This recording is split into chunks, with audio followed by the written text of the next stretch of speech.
It is Wednesday, my dudes, and you are watching The Sweat, presented by DraftKings. I'm Emerson Lotzi, alongside Jesse Cofield, still growing a child inside her. And Yes. today, said child, my goddaughter, You're not the godfather. is the size of a Napa cabbage. It's like fancy romaine lettuce. You are not the godfather. The size of this show is 55 minutes if we're going to be talking sizes here. And it's jam-packed with DFS and sportsbook advice around the NHL, NBA, college hoops, PGA Tour. But after what went down in the NFL on Tuesday, we have some questions. And DraftKings contributor Steve Buchanan and Pierce Dietrich are here to provide the answers, allegedly. Gentlemen, great to see you. So in the first blockbuster trade here of the season, of like this off season, the Seahawks have agreed to send Russell Wilson to the Broncos, whose Super Bowl odds jump from plus 250 to, let's go 2,500. I know, dude. I had a brain fart. So they jump from plus 2,500 to plus 1,200 now. What are some of the biggest fantasy or betting implications here, Steve? I mean, obviously, the Broncos here, you have to think of them as a legitimate contender at this point. The unfortunate part is they're in the AFC West, which is obviously loaded as it is. I mean, bringing a guy of this caliber to this Broncos team is something they've needed for years now. I mean, they've gone through Drew Lock. Please, give me a break.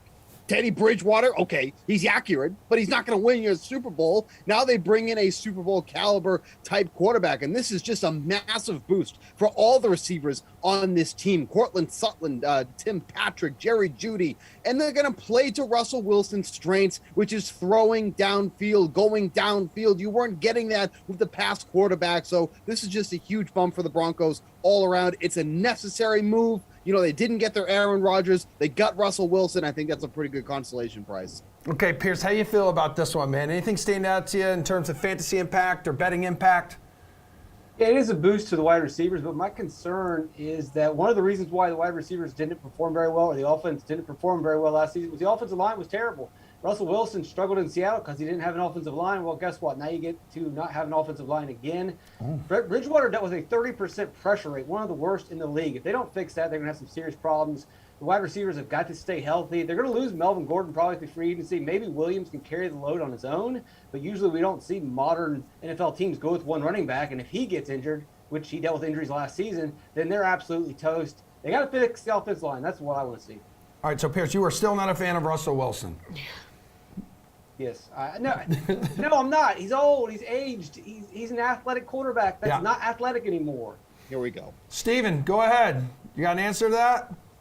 I mean, this is the guy that wakes up on 4 a.m. and reads the funnies from the newspaper. He's going to call somebody else old. Like, Russell Wilson is more than capable of doing what he needs to do. He's going to be just fine in Denver.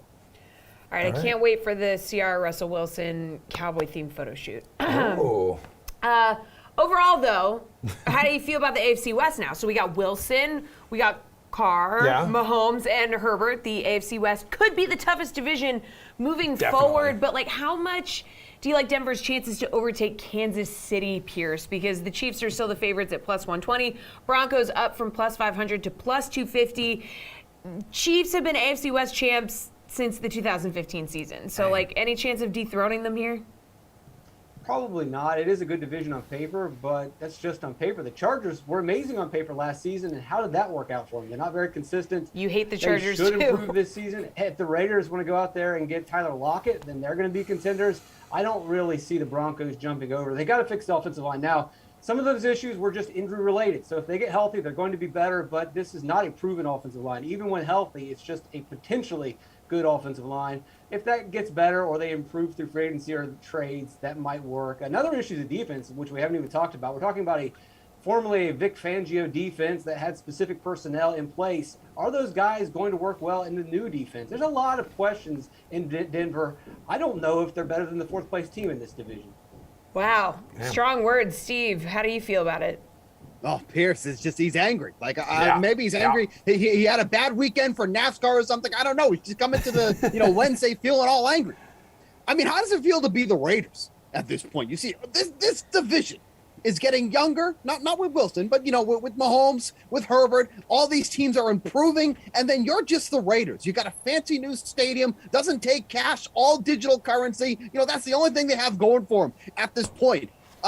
When it comes to the Chiefs, it's really hard to overcome the Chiefs at this point. The Broncos made obviously one of the biggest splashes so far of this offseason. There's still a lot of free agents that we have to get through with the new league starting next week. So I'll hold all, opinions as of yet. But if you can't say that the Broncos aren't at least a second place team at this point, depending on what the Chargers can do. I absolutely love Justin Herbert. I love that offense, but there's obviously some, maybe some coaching things we got to work out over there first. But as of right now, I think the Broncos, I think you can easily tab them as the second place team in this division. Yo, Bukes, in other quarterback news, though, like just when we thought he was out, Aaron Rodgers pulls Packer fans back in, officially heading back to Green Bay with reportedly, possibly, maybe $200 million in his pockets. His top target, Devontae Adams, has been franchise tagged. How do you think all this money dedicated to these dudes will impact the rest of the roster?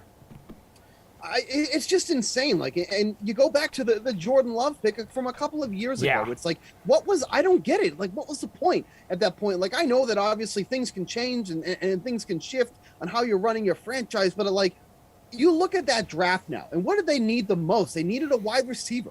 Instead of taking Jordan Love, they could have taken Chase Claypool. They could have taken T. Higgins, like two guys that would have made a big impact on that team to begin with. So the Packers weren't a team that necessarily had a lot of cap space to begin with, and now you're giving it to the quarterback. Now, granted, he's an unbelievable quarterback. Like, if you're going to give money to a quarterback that's still in the league right now, Aaron Rodgers is one of those guys. But now they have to draft a receiver. Yes. I feel like we say this every single year, but you have to draft a receiver this time around. You're not going to be able to keep all of these guys. So I get it. Your best chance to win, as this team is set right now, is with Aaron Rodgers. But you need to surround him with the appropriate cast of receivers. Yep. They need to draft in the first round here, so that's just what they have to do at this point. Pierce, I think Rodgers won here because he essentially got Green Bay to apologize. He got the fat payday, got him to open up their wallet, but now he's got to win in the playoffs. He's just 11-10 in his postseason career, has one Super Bowl. Will he have enough help to get that second Super Bowl for Green Bay?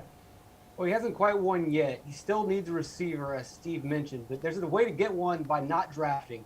Take Jordan Love and trade him. Did you see the haul that Russell Wilson brought in? You can get draft picks for Jordan Love. You take those draft picks, you turn around and trade them for Tyler Lockett. He's on the market now. They want to trade him in Seattle. If you can't get Tyler Lockett, then there's an easier play. Trade a pick, probably not even maybe a third or second round pick, to the Bills and get Cole Beasley. He would fit perfectly in this offense. His numbers were great last season. I know it's not a big time splash play, but it reminds me of that Jordy Nelson type receiver that helped Aaron Rodgers in the past. All right, guys, other franchise tags and extensions around the league. You got Mike Williams back in LA with Justin Herbert. I know Pierce is mad about that. Chris Godwin tagged by the Bucs for another year. 3 tight ends and a few tackles, and Jesse Bates back with the Bengals. So when you're looking at all of this and what happened around the league, like, which team needed to keep their star the most to keep them in a position to contend, Pierce? Jacksonville. It's not really a splashy or flashy play, but by tagging Cam Robinson on the line, it's giving them tons of options. They can draft a tackle with Evan Neal and build a super line to protect Trevor Lawrence, or maybe they don't need to go with an offensive lineman and take Aiden Hutchinson and build their defense up. Or because they've done that franchise tag move, they can also trade the number 1 pick. They can trade down with the quarterback value increasing with Russell Wilson now off the market. That's going to be a highly coveted pick. That thing is gold. Trade it down and maybe fill multiple needs. All right, Steve, interesting. What do you think? Like, who needed to keep their star the most, keeping them in a position to contend? You look like you might be frozen, but we'll see if you can say anything. Nope, Steve? Absolutely speechless because so many franchise tags were handed out. Yeah, all right, we're going to have to go to break. We lost internet. We'll hopefully talk some NBA right after this.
Welcome back to The Sweat, everybody. We're here, Emerson and Jesse, and we've got a big, juicy 12-game NBA slate to talk about. Say hello to the one who's going to be doing the talking, DraftKings contributor Gary and Thorne. Yay! Good to see you, buddy.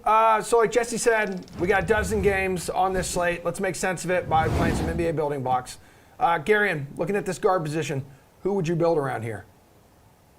Yeah, I think I would go with Shai Gilgeous-Alexander at $10,200. Obviously, there's some risk. Anytime the Thunder play, they are rolling out a skeleton crew at this point. They got like a Costco deal on surgeries yesterday where just 3 of their players are now out for the season thanks to season-ending surgery. So I don't really know what's going on with Oklahoma City aside from the obvious tanking attempts, but they keep playing Gilgeous-Alexander crazy amounts of minutes, and there's no indication that's going to stop tonight. And he's starting to like put himself into that Giannis Jokic tier in terms of DFS production. Across his last 6 games, he's averaging 1.71 DraftKings points per minute. He's got a usage rate above 36%, and he's still got a true shooting percentage of .657 in that span of time. So he has not only been just the crazy beneficiary of volume, but he's still been really, really efficient. So this should be a very up-tempo game between OKC and OKC, considering that they are one of the highest tempo teams in the NBA. So this is a great spot as long as they can keep it within 20 points. All right, Gary, let's scoot on over to the forwards. Which dude would you say is a much play? Giannis, the highest priced guy by a lot at $12K. Yeah, I'm going to go a little bit more towards the mid-tier here. Let's talk about RJ Barrett. I think that we're in a spot where not a lot of people are probably going to be very inclined to use Knicks players in this game because the matchup is terrible. Dallas is one of the teams you tend to want to avoid, especially on a slate this size where there are some great opportunities to pick on matchups. I mean, Dallas is a low-tempo, low-pace team.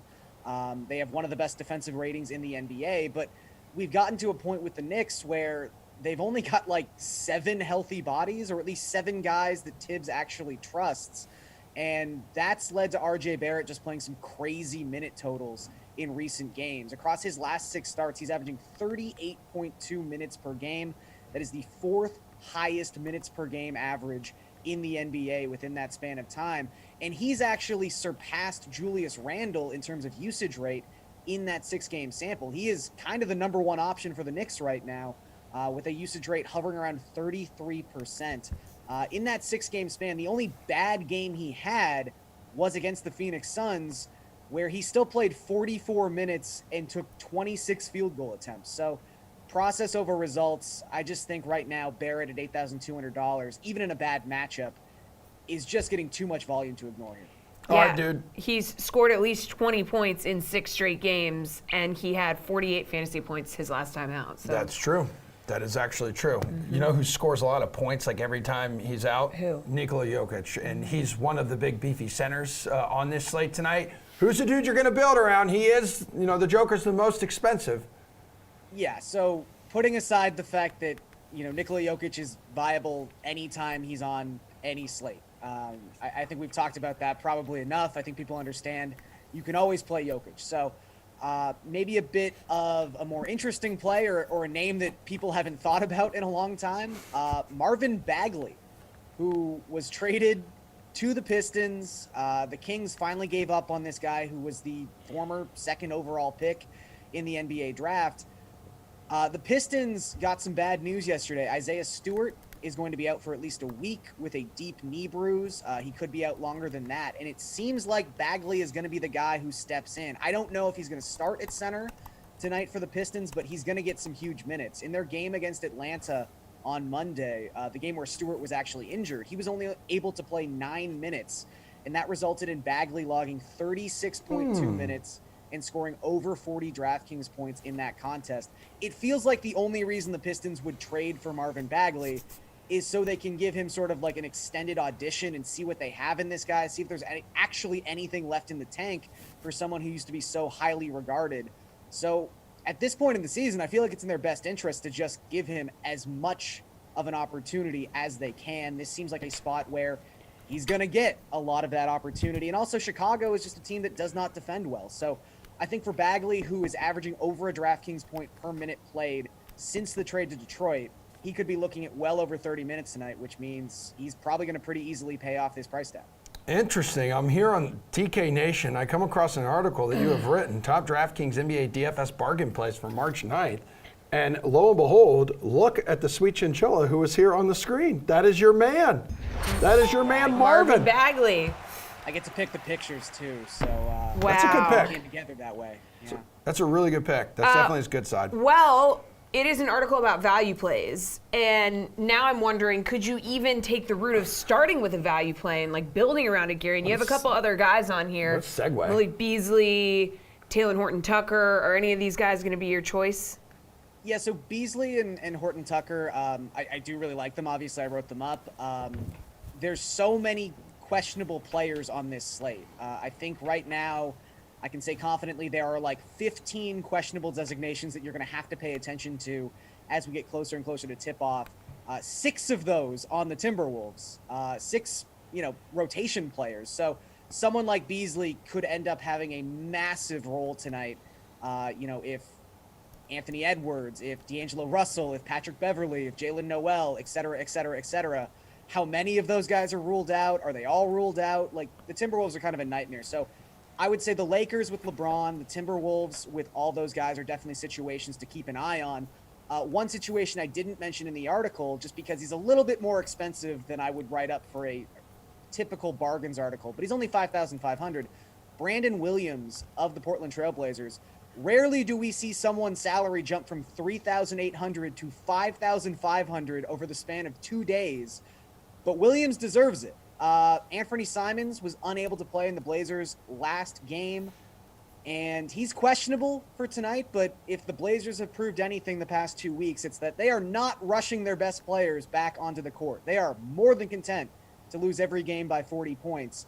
So I'm leaning towards Simons not being available for tonight's contest, and if that happens, Brandon Williams started that game, and he had a 35.5% usage rate. There was just no one else on Portland who even wanted to take shots. It was just Brandon Williams. So I don't know if you're going to get as massive a DFS performance as we saw in that contest, but if his role is going to be anything like it was on Monday, and if Anthony Simons is going to be unavailable once again, I feel like Brandon Williams is the kind of guy you can start a lineup around because he's got one of the 10 best opportunities in terms of usage rate that you're going to see from any individual asset on this slate. All right, brother. Good stuff. Thanks for helping us out, Garion. And we will talk some Players' Championship with a couple of our gorgeous golf gurus right after this.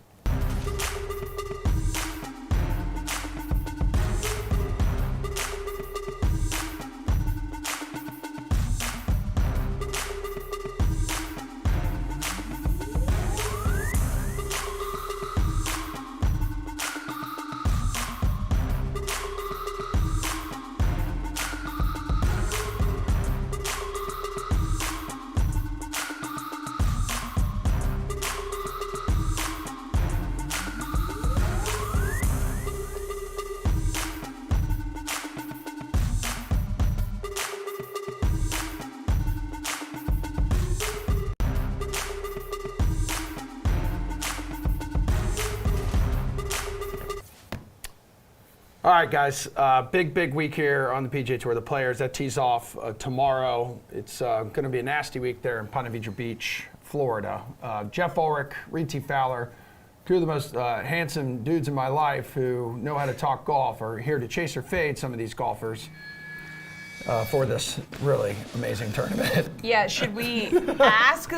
I mean, like Emerson said, bad weather forecasted in Florida. So what's the approach this weekend? Like, are you looking at a certain type of player because of the rain, Jeff? I mean, the variance is going to get turned up whenever there's bad weather, but I think it's just going to emphasize what you need at this course even more, and that's really, really good iron play, specifically long iron play. There's shorter par fives that guys are going to be needing to go 4 and 2, and there's longer par fours that has small greens on approach, and you're going to need really, really solid long iron play. You're going to need to be good around the green. TPC Sawgrass always tough around the green. Everyone's going to miss greens this week. Everyone misses greens at TPC Sawgrass anyways, because it's just, it's a Pete Dye course, smaller greens, tough approaches, but it's going to be worse this week because Emerson mentioned it's not just wind, it's cold. Guys are going to be hitting it a little bit shorter, longer irons in. So emphasize, guys, really good approach games, really good form with those approach games. And you got to have some kind of around the green game this week. If you don't, I think you're going to get left behind pretty quick. Reed, anything to add? Yeah, so basically everything, Jeff, right? Like good approaches, great around the greens. Like Emerson's emotional level last week, he said he was going to go to this tournament, was at a sky high, and now it's at a rock bottom. Yeah, you can see it on his face, and he is very, very disappointed. But yeah, Jeff's right. If you don't want to go the whole route of saying everything needs to be firing because of the weather, because every element is going to be there. It's like Captain America. It's like wind, rain, hot, cold, and like it's everything on each 4 days. Wind directions, all 4 directions that it's going to be hitting at this course. The one thing I will say that Jeff talked about going a little bit deeper is the long approaches. He talked about those long par 4s, or if the guys want to go for these greens into the par 5s, and their balls aren't rolling out as much as they would, let's say, in May, especially that move from May to March, right? And now you add the cold and the weather, the balls drop out of the cold. They don't keep on going, and then they stop, right, if it's wet. Those 200-plus yard approaches on those par 4s and on those par 5s and the 175 to 200, maybe you want to look at those guys in a difficult setting that have played well, if not already, like Jeff mentioned, the stats that you need. Kevin Roth, by the way, does a lot of forecasting there, especially for fantasy impact and betting impact. Said this morning it looks like it's going to be really heavy in the mornings on Friday and Saturday. So I don't know if that's something where maybe you try to target some golfers who are going to go off more in the afternoon on Friday. I don't know. But let's start at the top of the board. Let's look at some of these odds. John Rahm, guys, favorite, plus 1,000 at the top. Few stars. Brooks Koepka, I feel like a lot of people are on him this week. Dustin Johnson, plus 3,500. Anyone's odds stand out to you, Reed? Yeah, I mean, if you take a look at John Rahm, this is the first time you've seen him at 4 digits, right, this season, this year. And you might think that plus 1,000 is too short, but it's still John Rahm, and you get him at those odds. It does feel like it's a little bit of value. A lot of people are going to Colin Morikawa, but I do think that the guy you mentioned, Emerson and Brooks Koepka, I mean, his number at opening was a lot higher than what it is now, and it's kind of equalized at plus 3,500. You know, with a 3 in front of Brooks's name anywhere, it kind of feels like it's value. If you got a 4 in front of that, or even a 5, right, if you're lucky, then maybe that would have been the case. But I think Brooks Koepka, if you take a look at what he's done, a 3rd place at WM, a 16th at Honda, which was 2 weeks ago. Those 2 missed cuts are tournaments he never plays well in his career. Brooks Koepka now at plus 3,000 in a tough field, a major field to this tournament, is a guy that finally looks healthy. Give me Brooks. Okay, Jeff, in a special Monday edition of the slate with 2/3 of the golf gurus, I believe you said you like Brooks this week. I definitely like Brooks. Look, I mean, if we're looking at the top of the board, I mean, John Rahm at plus 1,000, I think it's fine. His approach game has been good. He's been smashing the ball lately. It's the players. We have bad weather. I just don't really want to bet someone at plus 1,000. This was a little bit bigger, maybe plus 1,400. I could definitely make a case. I do like Rahm. I would not be shocked if he ended up triumphant this week. But the 2 players who, to me, look a little bit underpriced are Brooks Koepka and Daniel Berger. And Reed's already mentioned Koepka. I think the better target is actually Berger. I mean, Berger is the guy who showed dominant form for 3 rounds at the Honda. I mean, he essentially outplayed Brooks there as well. And it's not like he's looked terrible in his other starts. He dealt with a bit of a back injury, but that seems to be long gone. Berger has just been so consistent over the last year and a half. And yet he's still priced under Xander Schauffele, who never wins full field events, Hideki, who is dealing with an injury. He's not 100%. He's come out and talked about it himself. And then guys like Hovland and Cantlay, who clearly have been better than him over the last year, but have they really been better in the short term? I don't know. At the very least, I would think that Berger should be closer to where Hideki is in the odds this week. It's tight at the top of DraftKings, but Berger is the guy I'm looking at the most as a target even today. Yeah, he's got a top 10 here last year to build upon. Yeah, how about Yes, a he player is. with some longer odds, like plus 7,000 or longer that you have your eye on? Jeff, I know you like Taylor Gooch. He's plus 6,500 though. yeah, So he I certainly mean, Yeah, buddy. Yeah, I mean, I'll leave Taylor Gooch to guys like Reed if he wants to talk there, if he goes there. I don't know.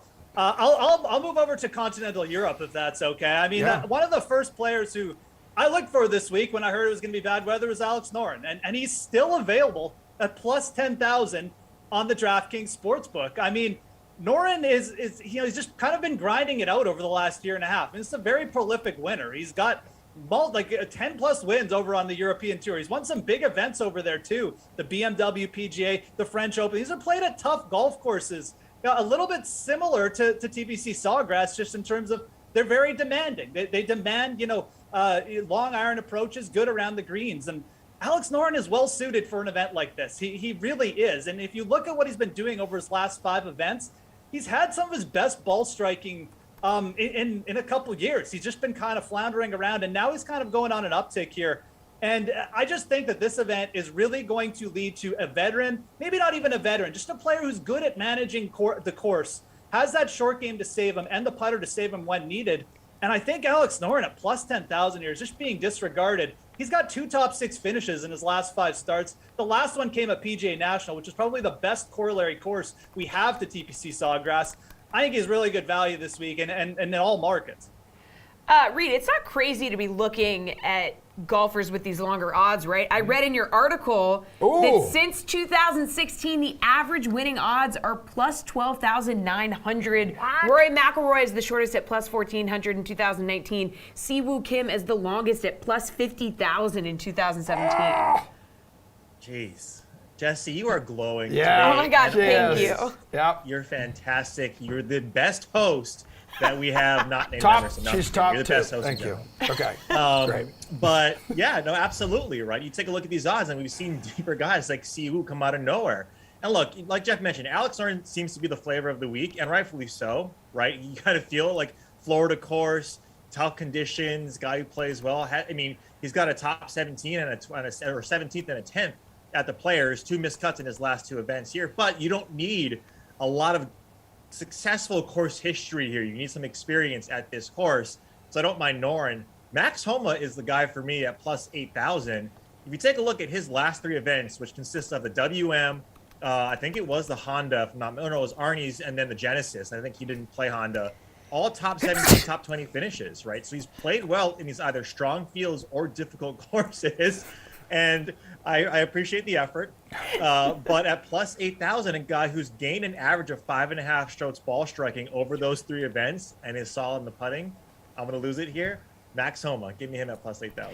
I reached for my mic back and I tried to mute myself, but I didn't get there in time. Also, my mic's going to pick it up too. Like, all right, tap me whatever. and say I One have to word. sneeze. We got to All be right, quick. one word. Drew, he is really angry today. Who's your pick to win the Players' Championship, TPC Sawgrass, Reed? Just give me the guy because we'll talk more about it tonight on the slate. I'm with Jeff, Daniel Berger. Jeff. Russell Henley.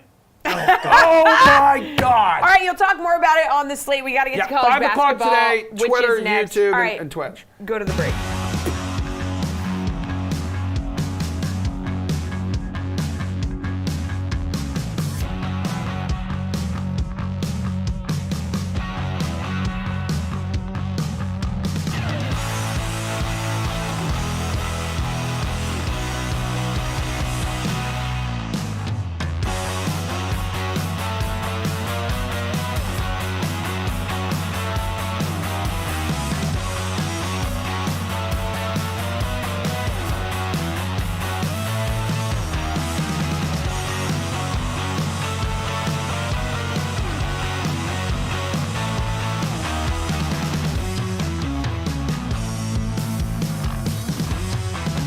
Welcome back to The Sweat. Jesse Emerson. We are joined by DraftKings contributor Julian Edlow and DK Nation's college sports editor Colin Sherwin. All right, college basketball best bets time. So which bets you're looking at for conference tournament games tonight? Let's start in the ACC tourney, right? Second round games. Which game and bet do you have your eye on here, Jules? Some of the spots, I mean, we saw the worst of the worst in the ACC yesterday, and now some of those teams advanced to play some pretty good teams. So spots that I'm looking at, Louisville coming in to play Virginia. Virginia just smoked them. Louisville's a dead dog, but they, somebody had to win that game against Georgia Tech that didn't even start 2 of their best players, and it happened to be Louisville. So far, I like Colgate to win their conference tournament. So I parlayed Colgate money line with UVA money line, and that's my biggest bet so far today. But if you want to lay it with Virginia Tech over Clemson, I loved Clemson to get through against a terrible NC State team. Now they're in a bad spot. So I like these teams that have been sitting around waiting for the bad teams in the ACC to come through, and I think that we're going to see some shock. All right, Colin, obviously you're in Vegas right now. That living looks the awesome. What a dream. sick backdrop. Wow, what a sick backdrop. All right, yeah. I mean, which game and bet do you have your eye on? You're just looking at a lot of bets. You're in Vegas, probably. man. Yeah. Oh, while we were waiting here, Julie and I were talking, but we didn't talk about games. We talked about his trip out here next week. But believe Vegas, it or baby. not, I wish we had exchanged notes, though, because I'm going to be extremely boring. And not only do I have Colgate later, but I have Virginia minus 5.5 or minus 5.5 today. Louisville's lost 11 of 13. They came to do what they came to do, which is win one game and put a little polish on it. The best team in Louisville right now is Bellarmine. Congratulations to the ASUN champs, even though they can't play in the NCAA tournament. Louisville stinks. This is a gift layup game. I really love Virginia minus 5.5 today. Yeah, we don't really know if Julian will still be with us after his trip to Vegas next week. But we do have a lot of tournaments here, guys, kicking off today. So Big Ten, SEC, Big East, Pac-12. Give me a first-round game you are looking at tonight, Colin. I like Oregon minus 8.5 over Oregon State. So the reason that line is so low is because Will Richardson has been ruled out for the tournament, but that doesn't matter because Oregon, even without Richardson, is still much, much stronger than Oregon State, who has not won a game in the calendar year of 2022. They have occasionally played a smidge feisty at home, but this is a neutral floor. Anywhere on the road, they just, they play dead. So I like Oregon minus 8.5 today. All right, Jules, how about you, bro? Are we allowed to use afternoon games? Good, because I'm using an afternoon game. Great. Sorry, everybody. okay. Pac-12, Arizona State. I threw it out last night at 3.5. It's now at 4.5. Whatever. Stanford hasn't won a game in months. Arizona State peaking at the right time. So yeah, out in the West Coast. Colin's probably going to this game or something. Pac-12 tournament. 3 p.m. tip on the East Coast. Noon if you're calling. Arizona State is getting through. Lay whatever you got to lay against Stanford. All right, one final tonight, Patriot League Championship, Navy at Colgate. Who is going dancing, Julian? Yeah, sorry, I spilled the beans on this one, but Yeah. I really like it in parlay form with Virginia. So that's how I'm doing it. I don't want to, Bryant last night made the case why you lay the points with the 1 seed that's going to break through and make it into the tournament. I don't mind if you want to lay the 7, but Colgate's my favorite money line parlay piece of the day at minus 275. Link it with whatever team you really like to win and don't want to lay the points because they're getting through. They're winning that championship game. Surprise, Colin, you're also going with Colgate, right? They're Colgate, so fresh and so clean. Nelly Cummings has been there, done that. They have won this thing before. They know what it feels like. I'd like it more at 6. I don't love it at 7, but yeah, Colgate definitely. They're going to get through and they're going to do it again. They might actually make a little bit of noise. Guard-heavy team, and those tend to do well in tournaments. All right, Colin, get us out of here with this. Slater per pick, your favorite bet on the board tonight for college hoops. So there is such a thing as a dead cat bounce, but I'm going to go with the dead dog bounce in the Georgia Bulldogs plus 8.5 against Vanderbilt. When your coach is fired, you can play a little free. Tom Crean is already out at Georgia. That has been announced. Vandy has not played well late in the season. They look at a little bit run down right now. So I like Georgia to cover the 8.5 meaninglessly for an emotional Tom Crean in the SEC championship in my beloved hometown of Tampa today. I miss you, Tampa, but this will do for the next couple of weeks. Yes, it certainly will. Jules, your best bet tonight. It's the UVA Colgate parlay. I already went over that, so I'll use something else here because there's only so much time to get your ACC futures in, and Duke is still sitting there at minus 125 on DraftKings Sportsbook. It's square. Don't bet it Arizona versus the field in the Pac-12. Don't lay it with some of these other ones. But Duke, after that loss to UNC at home, got to win 3 games against a really down ACC. Narrative, win that final ACC tournament for Coach K after you let him down at home on Saturday. Duke's running through this thing. Their path to the final is a cakewalk. Then you got a minus 125 in the championship game, and that's going to be a ridiculous number. All right, good stuff, guys. Appreciate the time. Colin, as have always. fun, man. Yeah, Colin, enjoy Vegas. And Jules, bring me I'll back. have fun too, guys. Yeah, Jules, bring me back a magnet, please. So we got to get to the NHL 2 games tonight. We're going to do that after this quick break.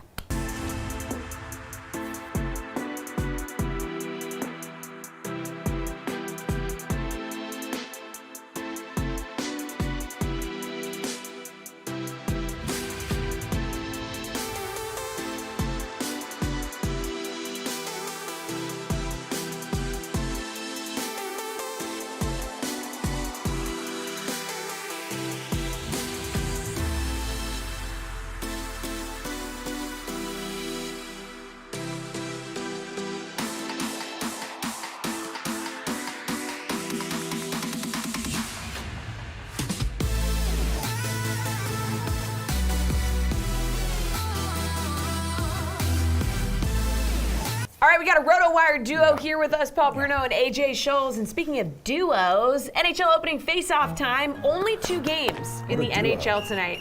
So we're going to talk showdown contest, right? So who's your captain in Washington visiting the Oilers? A lot of big names to choose from. McDavid, an expensive $16,200 price tag above the goalies. So is it no Ovechkin or Draisaitl night to like save a little bit here, Paul? Yes, it is. You look at McDavid, for all his publicity, he looks like he's wearing the weight of the world on his shoulders. Doesn't he in the last 5 games? He's only got 3 points. That's very subpar for him. Draisaitl's outscoring him. But the guy that I like in this game is Alex Ovechkin. He will light it up tonight, I'm pretty sure. The Edmonton goaltending, very suspect all season long. And Ovi loves the spotlight. And with only 2 games on the schedule, he's going to be primed for a big night tonight. And he saw what Austin Matthews has been doing. He wants to close that gap, too, in the NHL goal scoring race. All right, AJ, what do you think? Do you want to go with Ovechkin in the captain spot? He's going to be $14,400. We'll leave it to Paul to figure out a way to mention Matthews on a slate that doesn't include Toronto. Somehow it just magically came up. But he is right. Ovechkin is the way to go tonight.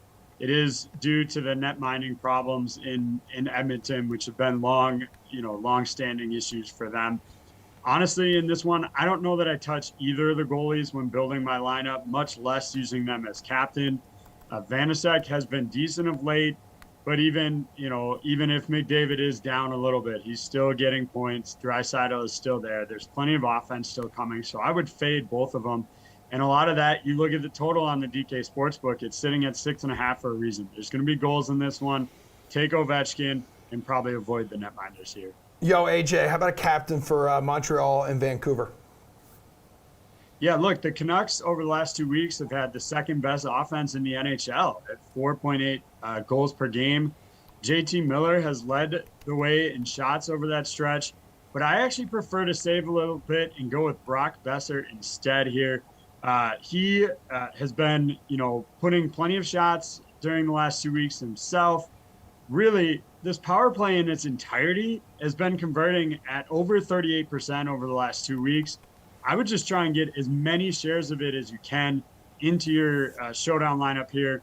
The reason I use Besser over Miller is because of the price tag. If you save a little bit by going with Brock Besser, then you can get Miller in the back end and really just stack as much of this power play as you possibly can.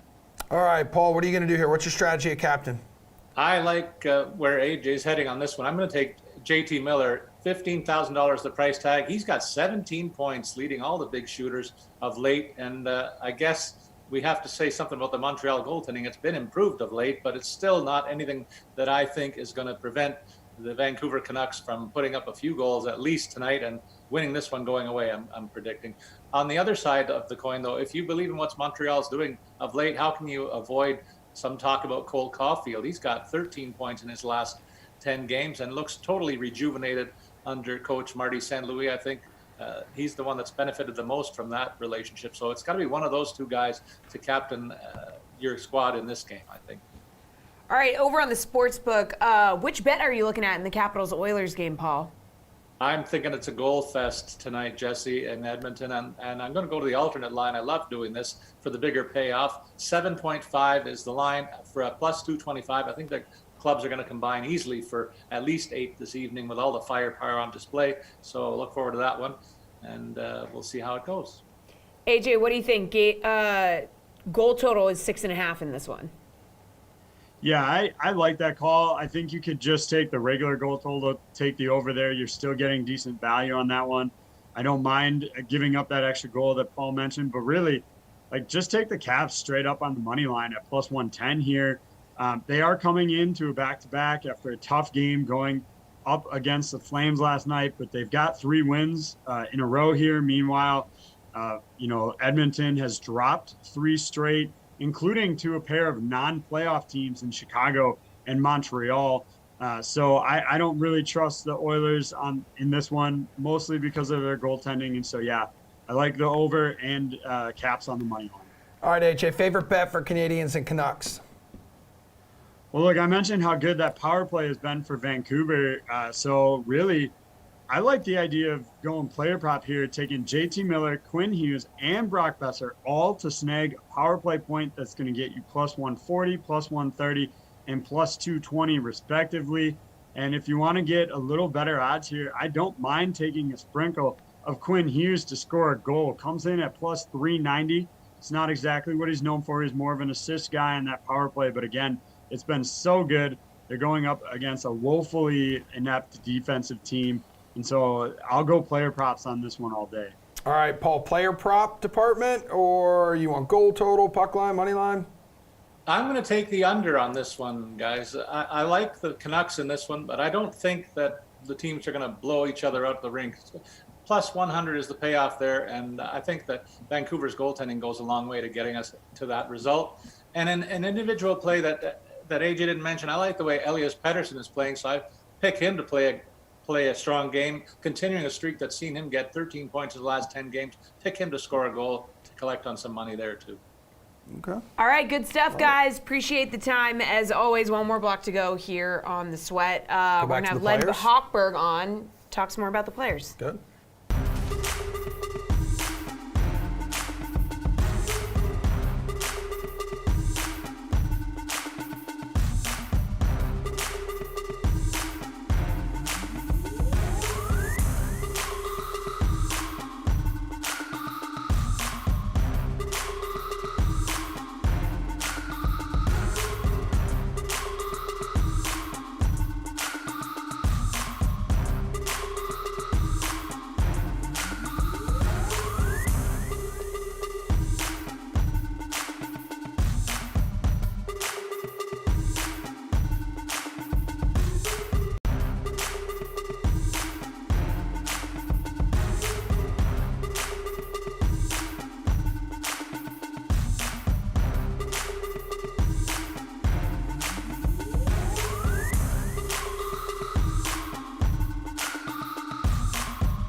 All right, everybody, welcome back to the show. A tradition unlike any other here on Wednesdays. We got RotoWire senior golf writer Len Hochberg here to bring us home, talking the Players' Championship. We did the sportsbook side of it earlier, DK Sportsbook. Now we're going to do some DFS.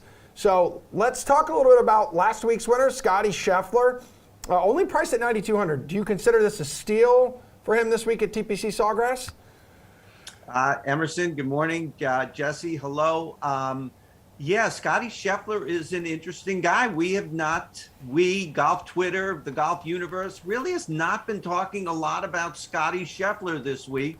And I think that's a mistake. We saw after he won at Phoenix, there was no hangover. He came right back out the next week. He didn't win Riviera, but he was 7th.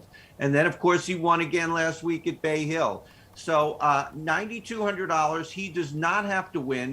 He missed the cut here last year. His only time at the TPC Sawgrass. I think we can discount that. He's clearly on a different level right now. I think sleep on Scotty Scheffler at your own peril this week. Mm-hmm. All right, let's talk about the rest of the higher price guys. So who are you looking at over the 9K price range? The most expensive being Jon Rahm, then you got Rory McIlroy, Colin Morikawa. All those guys are in the 10s. Yeah, Jon Rahm is interesting. He is the top guy. He has not been playing great for Jon Rahm, but for anybody else, I mean, he's been in the top 20 or 21 every tournament this year. I do kind of like him this week. I think he's playing very well, except, with his putter. And, we know, I heard Jeff and Reed earlier talking about long iron play this week. I agree with that. Jon Rahm, fantastic long iron player. I would not dismiss Jon Rahm even at that price. Colin Morikawa, the best long iron player. Again, he's only played this tournament once, was not great. I think we can just throw that right out. Looks like Morikawa is going to be kind of highly owned, but I do like him. And then there's Justin Thomas. Oh yeah, the defending champion. He is the cheapest of the three I'm mentioning here, 10,400. You know, there really hasn't been a horse course here at TPC Sawgrass. It's such a confounding Pete Dye masterpiece where guys have good weeks, guys have bad weeks. Justin Thomas is really beginning to show that he plays this tournament well every year. He won last year, of course. He has a third. He has an 11th. I'm really looking at those three guys most among the top guys. It's battling history, though, Len. You know this. No player has ever won back-to-back Players' Championships, so maybe a little bit of pressure there on him. Yeah, and only 5 guys have ever won this tournament a second time, and they, not only have they not won back-to-back, but they don't win it anytime soon. I think like Steve Elkington is one of the 5 repeat winners, and it took him 6 years to win that second one. So yeah, goes to show how great Pete Dye was in designing courses, and just all different kinds of golfers can win this tournament. So yeah, I don't know if Justin Thomas is going to win, but I think he'll be there. So it's been the worst kept secret like all week, talking about this weather. It looks gross. Is there a player you're targeting now that you may not have thought about if it was clear skies and sunny here? Because I've seen some different quotes from certain guys. So like Paul Casey says, I don't like the rain. There's a reason I moved from England to Arizona. But then I'm looking at a quote here from Russell Knox. I grew up in Scotland. I hope it blows 25 miles per hour and pours rain. Yeah, I think that, I don't know if there's any guys I am adding because of the weather. I think I was sort of there already because I think bogey avoidance was a big consideration this week. It always is. There's water on 17 holes. We keep hearing about that. Actually, the water comes into play really only on 14 of them. That's enough. So there are guys, I was looking for what I like to call, with all due respect, boring golfers. We've talked about them the last couple of weeks. Sung Jae Im, Daniel Berger, 2 guys that do well in Florida, and also really low bogey average guys. I like them. I like them even more this week. A couple other guys, from the UK, Shane Lowry and Matt Fitzpatrick. I've liked them both coming in. Matt Fitzpatrick has played well here. He's playing well in Florida. He's becoming a sort of a Florida courser somehow. And Shane Lowry was great a couple of weeks ago at the Honda till he got caught in a rainstorm and missed his tee-ball on 18. But I do like him, and he really, if you look back over the past year, Shane Lowry delivers on big courses, tough courses, in tough fields. He's really been impressive. And so I like all 4 of those guys to begin with, and I like them even more now. All right, let's talk about a golfer under 7,500 that can help you win some DFS contests. One guy a lot of people have been talking about, Sergio Garcia. He's 7,400. It's the cheapest he's ever been for a Players' Championship. Yeah. Veteran currently riding a 5 made cut streak, 4 of those finishes being top 25. He's really good here. Not only has he made 5 straight cuts, he's made like 19 in a row at this course. Yeah. He hasn't missed a cut at TPC Sawgrass since 2003. He was 9th last year. He's 22nd. He's not the same guy. He's in his 40s, but he's still an excellent ball striker.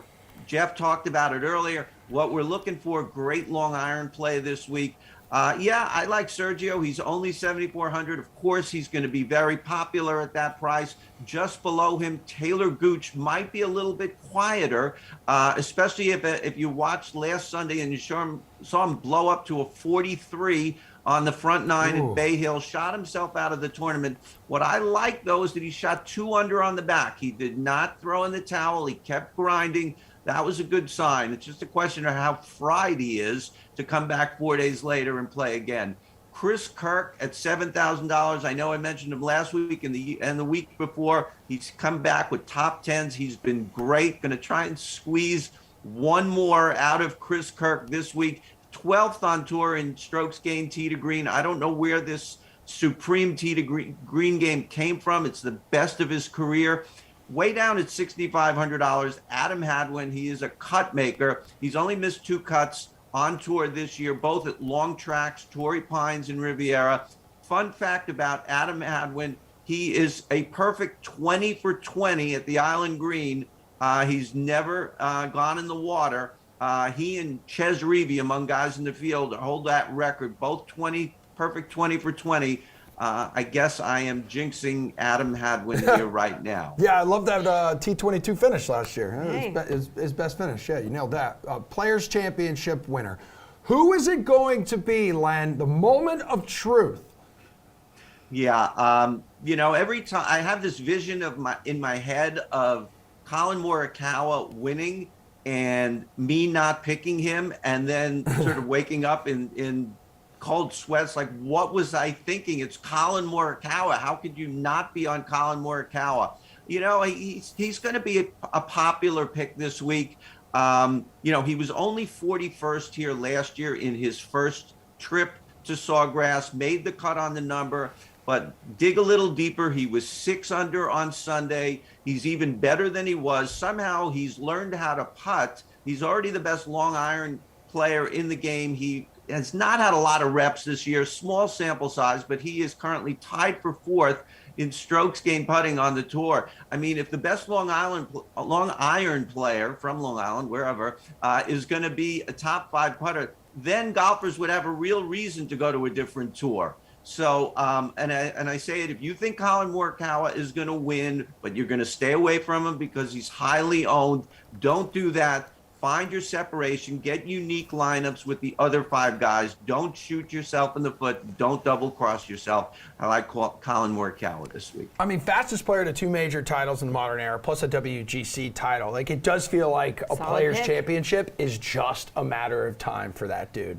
Love it. Pick. Love it, Len. We love you too. Yeah, love it. Good stuff. That is a show. We're going to be back tomorrow at 11 a.m. We're going to have Madden starting at noon, Steelers at Falcons. The slate at 5 p.m. with you, Reed, Jeff, more on the players. Because there is a Millie Maker. So it's $25 to get in. First golf Millie Maker of the season. Let's go, man. 5th major. Yeah. 5th major. So let's that's make at $1 million. 5 p.m. That's at 5 p.m. 5 Tune in for that, and we'll see you tomorrow.